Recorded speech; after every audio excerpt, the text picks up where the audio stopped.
Happy Monday, sisters. Welcome back to HB Ministries, a ministry for you to believe, behold, and become all God's created you to be in whatever season of life.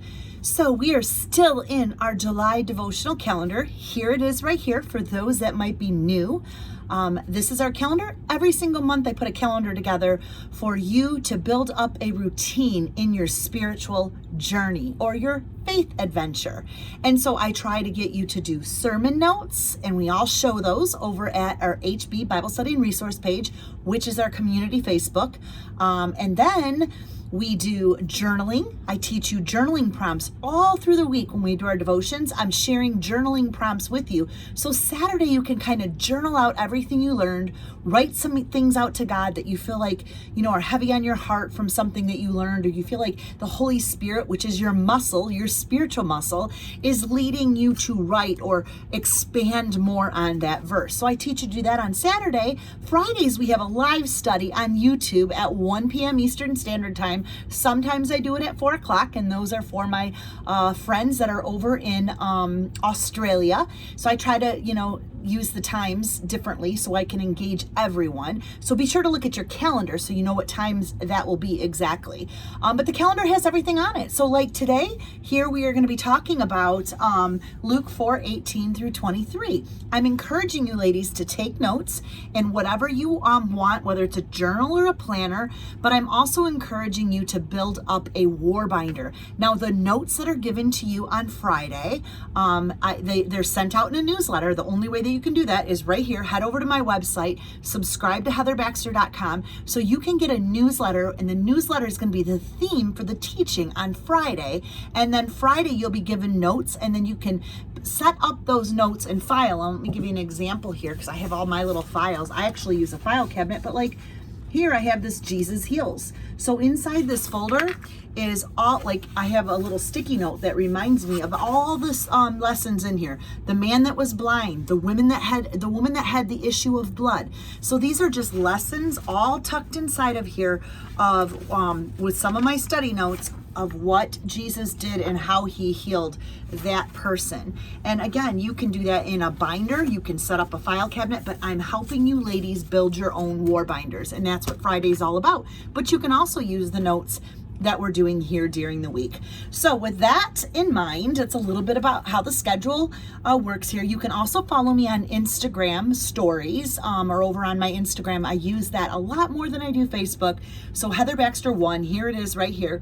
I highly recommend that you follow me there. And I answer all my DMs. I love direct messaging you and saying hello. Or if you have a question or anything, you can contact me in my DMs there. Or of course, you can contact me with my contact page right here. See it right here on my website? You can hit contact and there'll be a form there, and you can reach out to me anytime if you have a question about anything. Any of my coaching services that I have available. I'm a ordained woman's pastor. So I love to do women's coaching and pastoral counseling. I have that all on my website.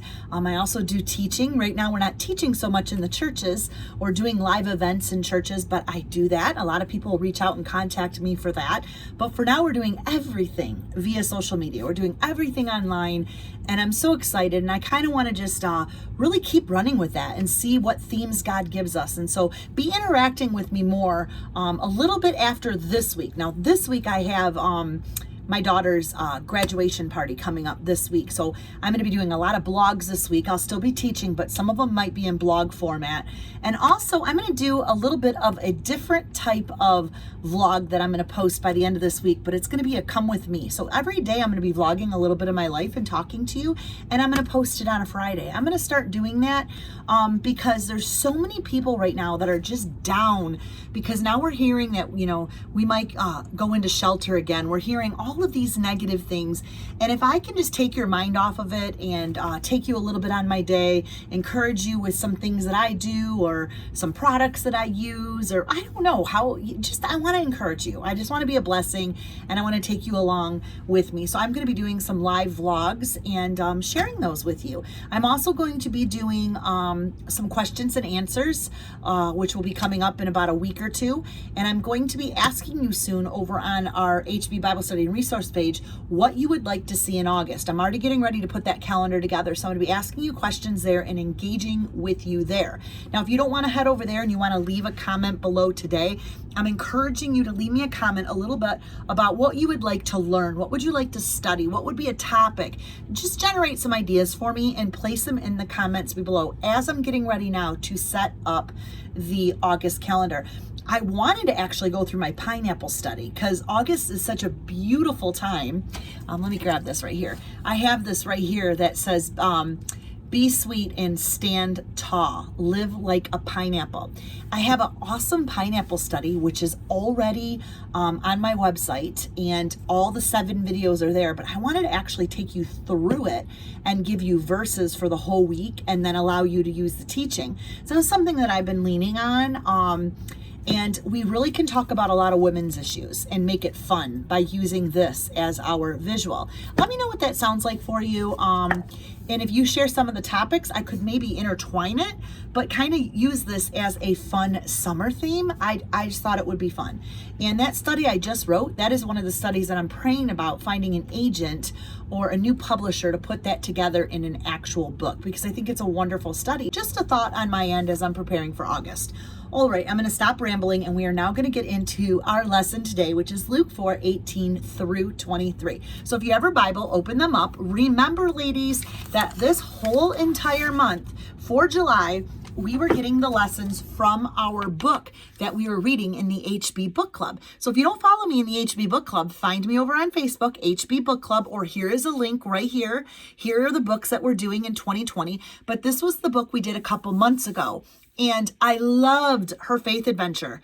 I took all of her stories, all of her thoughts, her adventure, and I put them into lessons for July. And now we are going on that. And I'm just using some of the notes I have in my war binder, and I'm mixing it all together, and it's fabulous. And for those that are in the HB Book Club, our July read, I'm loving it. It's called The Bottom of the Pool, and I cannot wait to do the review on that pretty soon. So you might want to pick up that book if you haven't. Anyway, I am going to be talking to you today about, and she kind of had this titled in here in her chapter as No More Pretend Life. No More Pretend Life. We're going to look at Luke 4:18-23, find out the message in it, and you're going to actually see in the end, if you want to write something on the header of your notes, you're going to see that this verse is all about healing, restoring, and transforming. Healing, restoring, and transforming. All right? Healing, restoring, and transforming. Go ahead and make that really pretty in your notes. And let's look at that. So let's go ahead first and look at the verse. Here's the verse here. The Spirit of the Lord is on me, because he has anointed me to proclaim good news to the poor. He has sent me to proclaim freedom for the prisoners and recovery of the sight for the blind, to set the oppressed free, to proclaim the year of the Lord's favor. Luke 4:18-19. But really, when I was looking at this verse, I was kind of reminded about the seasons in my life when I was intimidated by my weakness.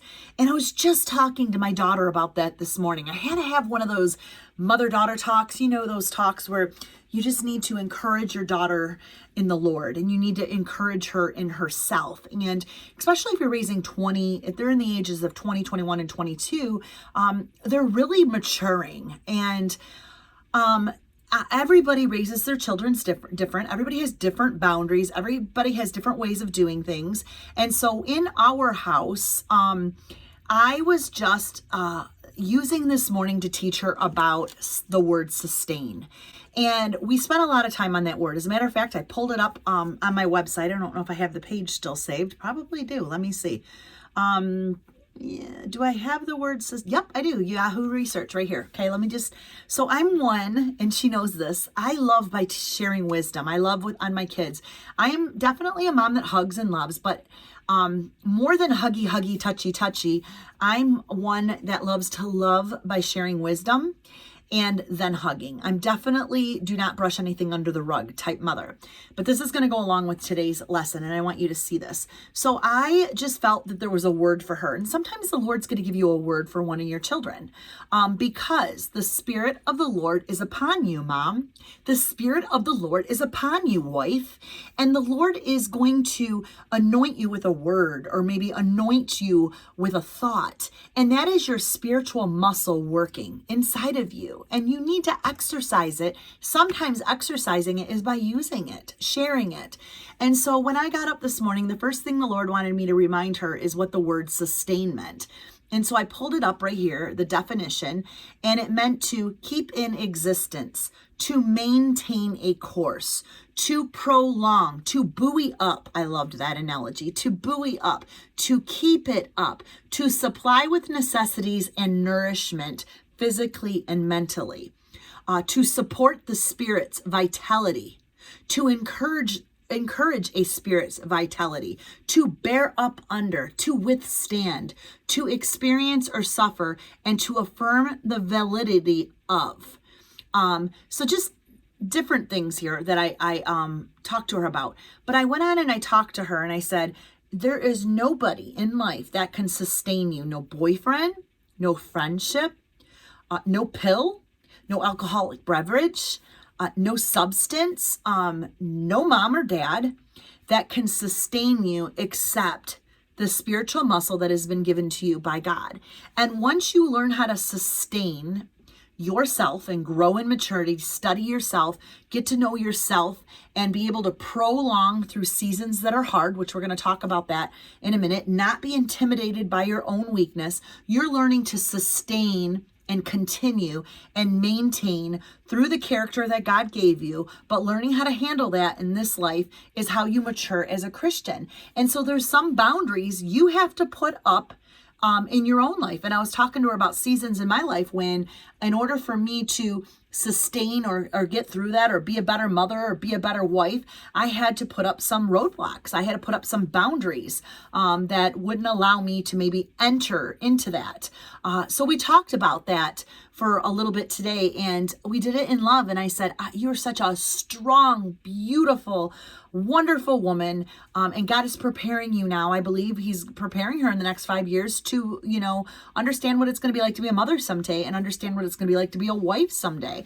And when she learns to heal with some things in herself and restore herself and transform herself, she's learning to do that through sustaining through seasons. So now looking at this verse, it says, the Spirit of the Lord is upon me because he has anointed me to proclaim good news to the poor.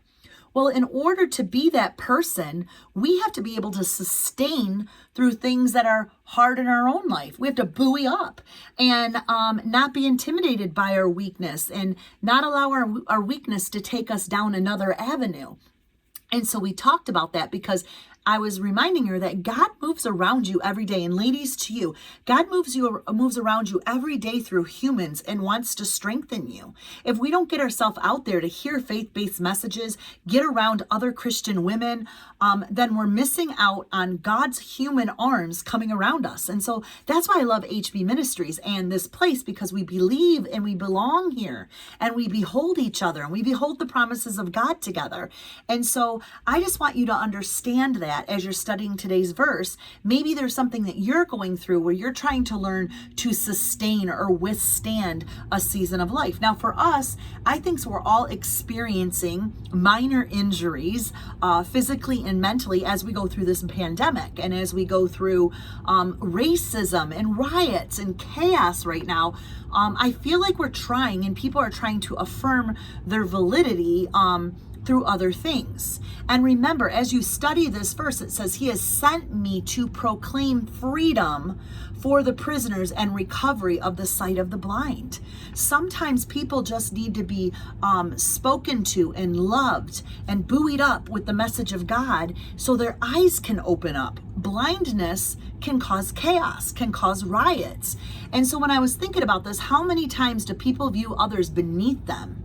and then more on top. That's not sharing the anointed message. And I feel like we're doing that now. We're creating a lot of things when Jesus honestly sees all individuals needing hope in their life. Every single individual, black, white, man or woman. We are all individuals needing hope and needing life. Nobody's above, nobody's below. I don't think God's creating any great movements. Racism and chaos has been going on way before in the Bible. It's always been there. And so I think the world is in the midst of a renovation right now. And this verse is all about healing, restoring, and transforming, but it's always being transformed when we're not intimidated by our weakness. We're not intimidated and broken down because of what somebody else says or what somebody else is viewing us as. I think that if the enemy can wreak havoc in our mind and create spiritual warfare in the streets, he will. And so we have to resolve this within ourselves. And the only way we're going to do that is learning that we have to sustain, which means buoy up, build ourselves strong in the Lord, and not be intimidated by weakness, not be intimidated. There's a little piece of hair flying away right here. Bob pinned it back, so it's not going to fly out anymore. But we do not need to settle for this pretend life. And that's what I was thinking about when I was reading a little bit here in her book. Brokenness is what's going to attract us to his grace and mercy. But I feel like we're taking the brokenness today and running it into a place where it's never going to sustain. It's never going to sustain. Let me read this out of this book, page 54. It says, Paul told us exactly what to do. When reviled, now the word reviled means, and I pulled this up too on my computer because I wanted you to see this. Reviled means, right here, to be scornful, to use abusive language, to knock somebody down, to say unpleasant things about someone, to judge someone for their opinions, to criticize someone strongly. That's what revile means. So now let's go back to hear what Paul says in the Bible. Paul told us exactly what to do. And he says this in 1 Corinthians 4, 12 through 13. When reviled, we bless. When reviled, we bless. You know why? Because the Spirit of the Lord is upon you. 2, set the prisoners free. To open the eyes of the blind. When persecuted, we endure. Endure means sustain. When persecuted, we endure. When slandered, we forgive. And then he added, we have been made as the filth of the world, the offscoring of all things. In other words, this kind of response to hardship or harsh seasons will seem weak and feeble to those who don't understand. But as we respond in humility, remember, as we respond in humility, we experience his grace and power in the moment and a taste of eternity. Eternity will not look like it looks today. And so we want to mimic and we want to live a purpose as God has called us to in whatever season of life, whatever situation in life, whatever intense time in life. Amen. And that's exactly what I was sharing with my daughter. You know, there are going to be things that sneak back up in our emotions, and there are going to be things that want us to take a rabbit trail, but we have to grow and mature and sustain our spirituality. And that means we've got to practice that spiritual muscle. And sometimes we're tested. And so there's a lot of questions that we're going to have that, you know, will lead us back to the sovereignty of God's plans. There always is. There's always those questions of why. There's always those questions of, well, why does this happen? And this is why I don't believe in God. And where are the arms of God when I need them? I mean, why would God allow this? Listen, on this side of heaven, all kinds of things are going to happen, but God's given us exactly what Luke 4 says. And you need to believe that, receive it, and exercise that spiritual muscle. So Luke 4 says, the Spirit of the Lord is on me. Is he on you? Are you believing in that? Because you will see things from a whole nother point of view. Amen. Because he has anointed you. He will allow you to see that. He will allow you to see your circumstances or something bad that has happened in your life, or something that he's working through and transforming you and healing you and restoring you and renovating you. You will see it through his eyes. And it says, then he's going to send you to proclaim freedom for the prisoners and recovery of the sight of the blind, the people that were seeing and viewing the way you were at one time. And so it says he wants us to be used as witnesses to set others free, to proclaim the year of the Lord and the Lord's favor. Now, if we are to look at what's going on in our streets today and in our world today, I don't believe we're being used as messengers the way God's called us. If we look at the Golden Thread book, if we really read, I think we're pretending and thinking we really know what we're doing, but it's not healing. It's not sustaining. The only thing that we have promise in is the cross and what Christ did for us. And it's not a joke. It is not a joke. We cannot be intimidated by our weaknesses and intimidated by the world's weaknesses. God's going to call you and use you to love right in your area. And that is your message. That's what you're called to do, to love on those lives that matter that day that the Spirit of the Lord has anointed you to be used with. And everyone can do that. Everyone's called to do that. We're all called to ministry. And when we continue to stir this up, we're going to see the Spirit of the Lord stirred up. And I think that's just beautiful. We're going to see healing, restoration, and transformation. So however God can use you in your season of life, remember that brokenness attracts grace and mercy. Maybe you need to share that with somebody today. Don't pretend and hide the message that you have been given. Don't pretend and hide behind your scars and your brokenness and weakness. Don't pretend that you don't understand it. Move forward and embrace it. Believe it, behold it, and watch what becomes of your life. I promise you. I absolutely promise you. So, pray this was a blessing. I will talk to you tomorrow. I'm hoping to get on and actually do a message. I do have a blog typed up for it tomorrow, but like I said, I'm going to be doing some little vlogs, taking you with me during the week as I set up for my daughter's graduation party, because I love to decorate and stuff. So come follow me. I got a couple doctor's appointments for my dad this week, so it's kind of a crazy schedule. And then all my family comes in this weekend, and I want the house to just be cleaned. I need to go get, some things to just set up so they feel safe. So just that kind of a week I have, but I want to take you with me. I want to encourage you, because so many have reached out and just said it's the season feels like it's getting harder. So, hey, if I can bless you with a funny story or some fun smiles on little kids or whatever, I'm going to do that. Or just show you my garden, things like that are so simple, but yet so beautiful. So follow me again over on Instagram, and we will hang out there. And then starting by next week or the week after, I'm going to be doing weekly vlogs of just things in my life, and I'm going to be adding those on this channel. I think it's going to be fun, kind of the behind the scenes of some things. So I will talk to you all later. Leave me a comment below. Let me know how this encouraged you, what spoke to you in today's message. I want to hear from you. Please leave a comment. If you love what you're hearing, subscribe to this